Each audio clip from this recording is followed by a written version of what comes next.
Dear Langka, kailan ka na mahihinog? Ako'y inip na. Ipinost ko at biglang may nag-message kaya ginawa Ay, ko. sorry naman Langka, kinuha na kita. Talagang ako'y masakit na ang liig sa iyo, katitingala.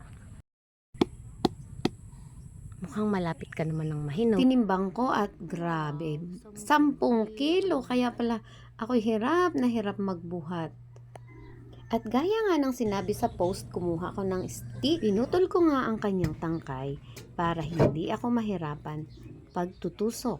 Hindi ako sanay magtusok kaya ayan, itinayo ko siya at saka ko itinusok ang kawayan na kinuha ko kanina. Nahirapan nga akong magtusok kaya eto, gumamit ako ng martilyo.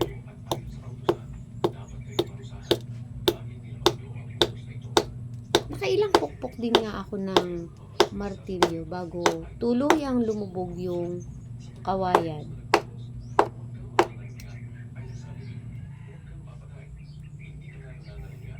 Dahan-dahan ko lang itong pinupukpok at baka yung aking kamay ang mapukpok. Madali ngang mahihinog ang langka. Ay kaya lang ay maga naman ang kamay ko. By day at tapos ko na itong pukpukin. Kaya inilagay ko na siya sa isang tabi at hihintayin ko na lang ang sinasabi ni Parikoy na 3 araw lang at ito ay hinog na. Matingnan at masubukan nga kung gaano kabisa ang kawayang ito.